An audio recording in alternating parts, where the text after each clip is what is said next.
मतलब को कह रहा हूँ, ज़बा मेरी है बात उनकी, उन्हीं की महफिल को संवारता हूँ, चिराग मेरा है रात उनकी। सामीईन मोहतरम, अजीज़ान गिरामी और मेरे पर्दा नशीन माएँ और बहनें, और इस अजीमुशान स्टेज आम गुरुआ के तमाम नौजवान दोस्तों और अजीजम बच्चों और उम्र दराज मेरे वालिद के उम्र के लोगों, अल्लाह रब्बुल इज्जत का बेइंतहा करम और एहसान हुआ कि अल्लाह तबारक व तआला ने आज हमें मीलादुन नबी के दिन नबी पाक सल्लल्लाहु तआला अलैहि वसल्लम के जश्न में हम सबको शरीक होने की तौफीक अता फरमाई। अल्लाह तबारक व तआला हम सब के जमा होने को कबूल फरमाए, हम सबको कहने और सुनने से ज्यादा अमल की तौफीक अता फरमाए। आमीन कहिए।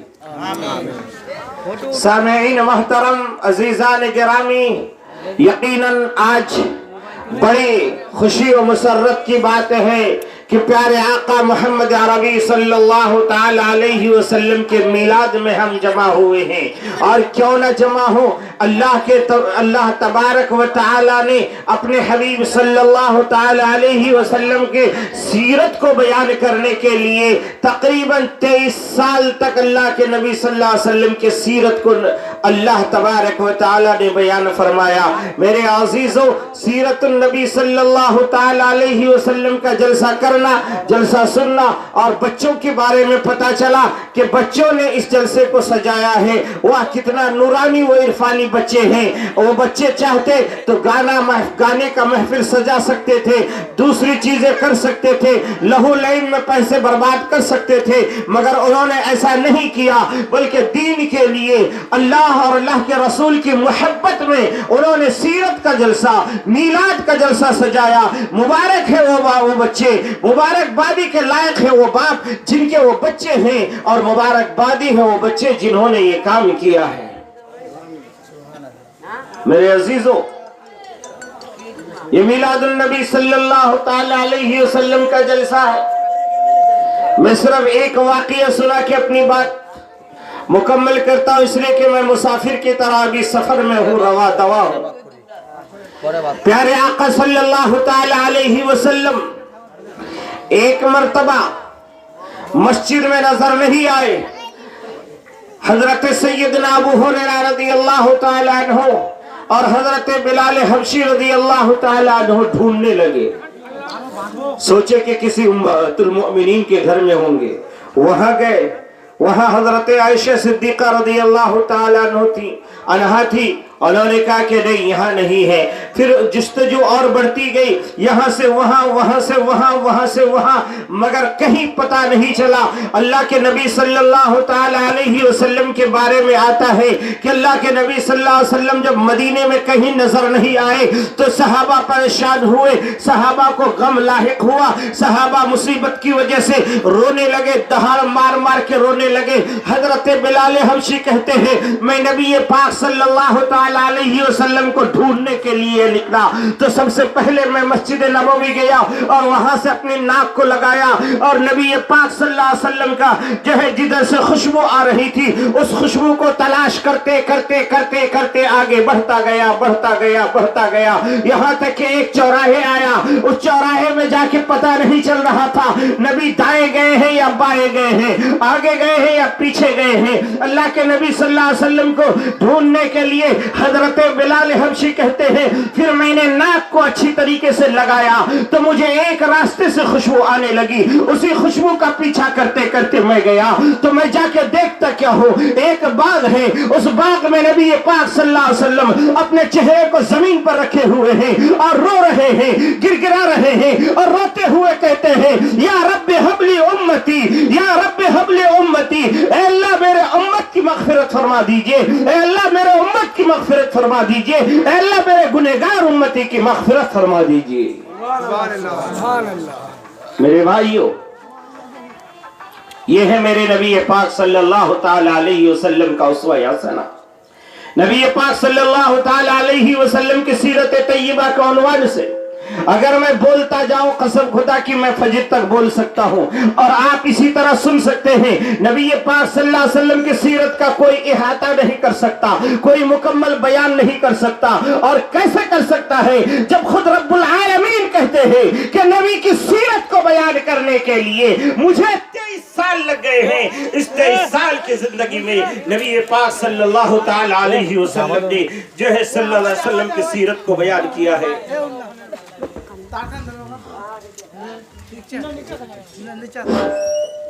میرے بھائیو، جہاں پر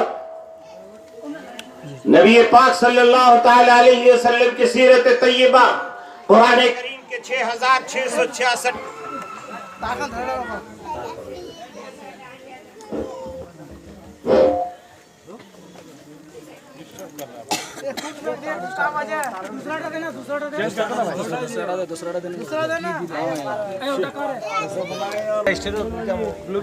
آپ لوگ بیٹھ جائیے آپ لوگ بیٹھیے۔ بہرحال ایک بار درود پڑھ لیجیے، اللہم صلی علی سیدنا شفیعنا نبینا مولانا محمد وبارک وسلم تسلیما کثیرا کثیرا۔ میرے بھائیو، بہرحال وقت زیادہ نہیں لینا ہے، مجھے صرف ایک واقعہ سنا کے اپنی بات ختم کر رہا ہوں۔ نبی پاک صلی اللہ تعالی علیہ وسلم مسجد نبوی کو ہر چیز کے لیے استعمال کرتے تھے۔ جب مکہ المکرمہ چھوڑ کر کے آپ مدینہ طیبہ گئے تو سب سے پہلے مسجد نبوی کی تعمیر فرمائی۔ اس وقت مدینے میں اللہ کے نبی صلی اللہ تعالی علیہ وسلم نے مسجد نبوی کے اندر ہی سب کام کاج کرتے تھے۔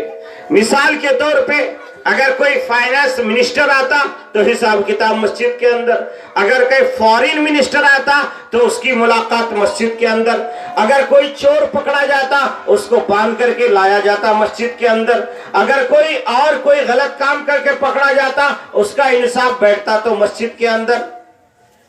سمجھ میں آ رہا ہے؟ جی جی جی۔ ہم لوگوں نے کیا کیا؟ ان ساری چیزوں کو مسجد سے باہر کر دیا۔ صرف مسجد ہم نے کیا کرنے کے لیے رکھا؟ نماز پڑھنے کے لیے۔ نتیجہ یہ ہوا کہ عام جنتا مسجد سے دور ہو گئی، مسجد سے کچھ مل نہیں رہا ہے لوگوں کو، اس لیے مسجد والے پر سے اعتبار بھی لوگوں کا اٹھ گیا۔ لوگوں کا اعتبار وہیں پر ہوتا ہے جہاں سے ان کو کچھ ملتا ہے۔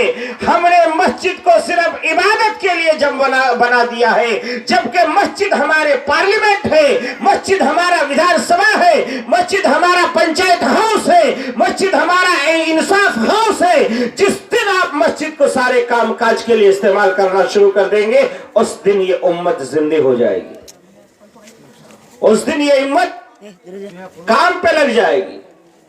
مگر آج ہم لوگوں نے مسجد کو صرف عبادت خانے کے لیے، جیسے کرسچنوں نے مجھے اگر موقع ملتا تو میں آپ کو وید سناتا، رامائن سناتا، گیتا سناتا، مہا بھارت سناتا، مگر کیونکہ میرے ساتھ بہت سارے نوجوان دور دراز سے آئے ہوئے ہیں، کوئی بجول کا ہے، کوئی جو ہے آپ کا جو ہے کھیمپور کا ہے، کوئی جو ہے دلکولا کے قریب کا ہے، اس لیے مجھے بہت جلدی جانا ہے۔ میں آپ کو ایک واقعہ سناتا ہوں۔ اللہ کے نبی صلی اللہ تعالی علیہ وسلم جہاں نبی رحمت للعالمین تھے وہیں پر آپ شفیع المذنبین تھے، وہیں پر طٰہٰ و یاسین تھے، وہیں پر مزمل و مدثر تھے، وہیں پر ہم گنہگاروں کے گناہوں کا بخشش کروانے والے جو ہے شفیع المذنبین تھے۔ میرے آقا صلی اللہ علیہ وسلم کے جو صحابہ تھے وہ صحابہ ہر کام کرتے تھے، کھیتی بھی کرتے تھے، کھجور کے باغ بھی لگاتے تھے، ہل بھی چلاتے تھے، کدال اور فالا بھی چلاتے تھے، اور اپنے ملک کی حفاظت بھی کرتے تھے۔ اللہ کے نبی صلی اللہ علیہ وسلم کی زندگی میں ایک بہت بڑا جرنیل کو پکڑ کے لایا گیا۔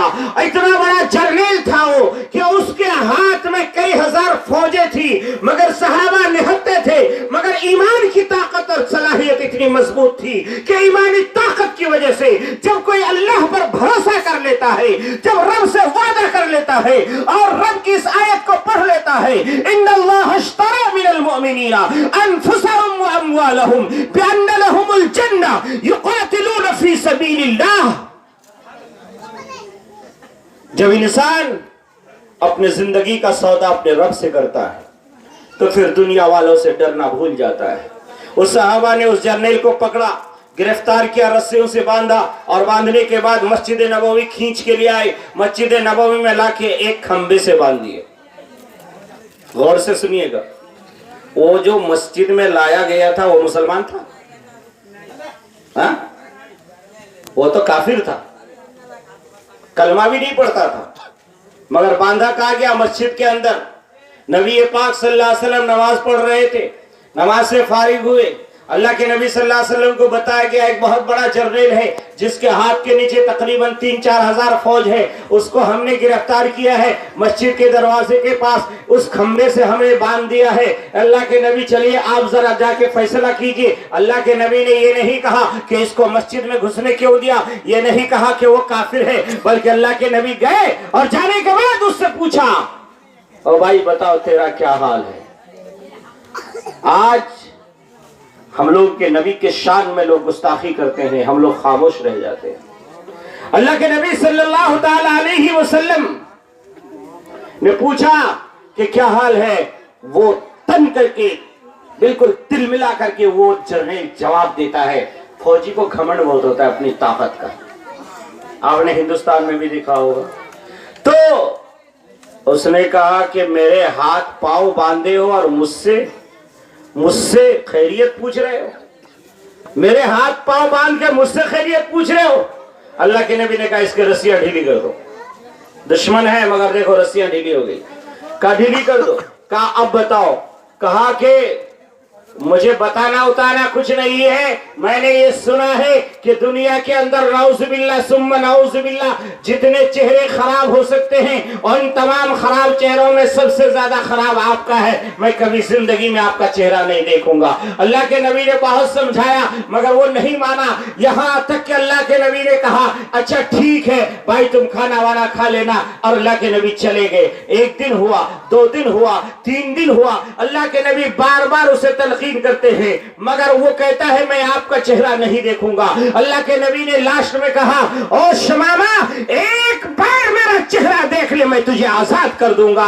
وہ شمامہ کہتا ہے اے محمد تیرا بس چلے تو میری گردن کاٹ دے، میں تیرا چہرہ نہیں دیکھوں گا۔ نعرہ تکبیر، مولانا منور حسین صاحب، نعرہ تکبیر۔ کیا کہا؟ میری گردن کاٹ دو مگر میں چہرہ نہیں دیکھوں گا۔ اللہ کے نبی مسکرائے، چل دیے۔ ایک صحابی سے کہا اس کی رسیاں کھول دو۔ آہا کتنے پیارے نبی ہے، وہ گالیاں دے رہا ہے، نبی انعام کر رہے ہیں، نبی رحمت برسا رہے ہیں۔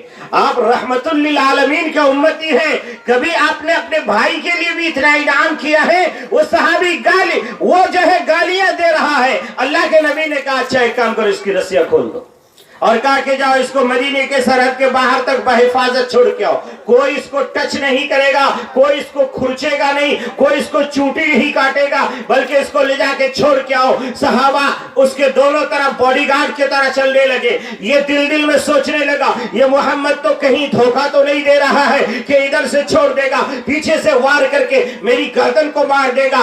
جب مدینے کے سرحد کے باہر چلے گئے اور سرحد کے باہر جانے کے بعد جب چھوڑ دیا تب وہ الٹے پاؤں چلا اور دوڑتا ہوا، پھانتا ہوا، کودتا ہوا مسجد نبوی میں آیا، نبی پاک صلی اللہ علیہ وسلم کے قدموں میں گر گیا اور گرنے کے بعد کہنے لگا یا رسول اللہ صلی اللہ تعالی علیہ وسلم ایک بار اپنا غلام بنا لیجئے، مجھے کلمہ پڑھا دیجئے، میں گواہی دیتا ہوں اشہد ان لا الہ الا اللہ و اشہد ان محمد رسول اللہ۔ اللہ کے نبی نے اس کو اٹھایا، سینے سے چمٹایا، کہا بیٹا تو جا رہا تھا، بیٹا تو میرا چہرہ دیکھنے کے لیے تیار نہیں تھا۔ کہنے لگے اے نبی جب میں آپ سے نفرت کرتا تھا تب آپ نے میرے اوپر اتنا انعام کیا کہ چھوڑا اس وقت ہے جب میں آپ کا غلام بن چکا ہوں۔ میں اس وقت کلمہ اس لیے نہیں پڑھا تھا کہ اگر میں کلمہ پڑھ لیتا تو دنیا کی طاقت یہ کہتی کہ شمامہ موت کے خوف سے کلمہ پڑھا ہے، ابھی میں آزاد ہوں، آزادی کے ساتھ میں کلمہ پڑھ کے مسلمان ہو رہا ہوں۔ سبحان اللہ۔ میرے بھائیوں یہ چناوی موسم چل رہا ہے اور آپ کو شاید معلوم ہے کہ میں ایک کینڈیڈیٹ ہوں، ٹمپو چھاپ میرا کام ہے۔ टेम्पो लेके मैं घूम रहा हूँ, आज आपके पास भी आया हूँ। मैं ज्यादा वक्त नहीं लूंगा, सिर्फ इतना कह देना चाहता हूँ कि आप शहादत के बारे में समझ लीजिएगा। हम लोगों की बेवकूफ़ी ये है कि हमें ना कहीं से ये दर्स मिला कि वोट देना इस्लाम का तरीका है। शूरा ने ये निज़ाम कायम किया था, हजरत सैयदना उमर फारूक रदी अल्लाह ताला अन्हु ने ये निज़ाम कायम किया कि जब तुम अमीर चुनोगे तो 7 आदमी 10 आदमी बैठ के वोटिंग करना, जिसके तरफ आदमी ज्यादा होगा वही उसका कैंडिडेट होगा। है? अब इसको हमने अंग्रेज का तरीका मान लिया, मुसलमानों के तरीके को हम भूल गए। हमारी गलती यह है कि हम पढ़ते नहीं है, हम उसका जो है अंदर तक जाते नहीं है। बहरहाल ये निज़ाम जो वोटिंग सिस्टम है ये हजरत सैयदना उमर फारूक रदी अल्लाह ताला अन्हु के दौरे जिंदगी में बना है। वोट की फजीलत क्या है? आप कलमा पढ़ते हो, मुसलमान होते हो, नमाज पढ़ते हो, रोजाना आप 5 वक्त नमाज में अतहियात पढ़ते हो, कहते अशहदु अल्ला इलाहा इल्लल्लाह। वो कोई भी मसलक का मानने वाला मगर ये जरूर पढ़ता है कि नहीं भाई? नहीं पढ़ेगा तो नमाज होगी? है? नहीं होगी ना। क्या कहता है? अशहदु अल्ला इलाहा इल्लल्लाह। ये उंगली ऊपर क्यों उठा रहा है? वो क्या कह रहा है? वो मैं गवाही देता हूं कि अल्लाह एक अकेला है, उसका कोई शरीक नहीं है कि नहीं। ये गवाही वो दे रहा है कि अल्लाह अकेला है, अल्लाह एक है। नमाज उसकी मुकम्मल हो गई। आप जब वोट डालने जाते हो, ईवीएम मशीन होती है, उस मशीन के सामने एक जो है कूट का गत्ता रखा हुआ होता है, ताकि आप जब बटन दबाते हो ताकि कोई आपको देख न सके, है कि नहीं? जी। जो लोग वोट डाले हैं बहुत अच्छी तरह जानते हैं। अच्छा, वहां जब वोट डालने जाते हैं कौन सी उंगली से बटन दबाते हैं? शहादत से। हाँ, शहादत से दबाते हैं कि नहीं? कोई अंगूठा से नहीं दबाता, ये शहादत से दबाता है और वो गवाही देता है कि मैं गवाही देता हूं कि इन तमाम कैंडिडेट में, इन तमाम लोगों में सबसे बेहतर, सबसे अच्छा, सबसे अच्छे अखलाक वाला, सबसे सच्चा कैंडिडेट ये है। अगर आपकी गवाही अशहदु अल्ला इलाहा से मिल गई, जन्नत का टिकट आपको मिलेगा। और अगर आपने चाय के प्याले की वजह से गवाही दे दी, 2000 या 200 रुपए आपके घर में आया इसलिए दे दी, या इसलिए दे दी कि हमारा पुराना नेताजी है इसलिए मैं उसको वोट दे रहा हूँ, या इसलिए दे दिया कि वो मेरा रिश्तेदार है इसलिए दे रहा हूँ, या इसलिए दे रहा है कि उसको अगर नहीं दूंगा तो मुझे केस में फंसा देगा, उसको अगर नहीं दूंगा तो मैं उसके पास विचार आचार के लिए कैसे जाऊंगा। अगर आपने गलती से भी उंगली दबाई, गलत उंगली, तो कयामत के रोज अल्लाह के सामने आपको जवाब देना पड़ेगा। और 5 साल तक वो कैंडिडेट जितने गुनाह करेगा, जितना जुल्म करेगा, जितना रिश्वत खाएगा, जितना डकैती करेगा, उन तमाम का गुनाहों में आप बराबर के शरीक रहेंगे। मैं आपसे वादा करता हूं कि अगर मुझे जिताया गया तो मैं 1 रुपए हराम का नहीं खाऊंगा, इंशाअल्लाह 1 रुपए नहीं खाऊंगा। और आगे बता दूं, इतना बड़ा लॉकडाउन का जमाना गया, इस 14 कैंडिडेट को खड़ा करके पूछिए, कसम खा के कह सकता हूं किसी ने भी 1 किलो चावल किसी गरीब को तकसीम नहीं किया। 1 किलो, 1 बोरी नहीं कह रहा हूं। मगर अल्हम्दुलिल्लाह ये मौलवी मुनव्वर आपके इलाके में 750 बोरी चावल तकसीम किया है। और सिर्फ 750 बोरी चावल ही नहीं, 350 बोरी चना और 350 किलो तेल, और इसी तरीके से उसके अंदर और भी दूसरी चीजें थी, हमने सारे इलाके में तकसीम किया। और 2017 के फ्लड में हमने सारे इलाके में जो है रिलीफ का काम किया। मैं आपसे वादा करता हूं कि अगर आपने मुझे जिताया तो इंशाअल्लाह सुम्मा इंशाअल्लाह हर गरीब का दुख दर्द में मैं काम आने की कोशिश करूंगा और हर एक का सहारा बनने की कोशिश करूंगा। और रिश्वतखोरी और जो है ये जो दलाली का काम चल रहा है इसको बंद करने की कोशिश करूंगा। मैं इन्हीं चंद बातों पर आप सबका तहे दिल से शुक्रगुजार हूं। बहुत बहुत शुक्रिया गरवा वालों का, बहुत बहुत शुक्रिया मेरे अजीजम नौजवान बच्चों का जिन्होंने मुझे मौका दिया। व आखिर दावाना अल्हम्दुलिल्लाहि रब्बिल आलमीन। अस्सलामु अलैकुम व रहमतुल्लाह।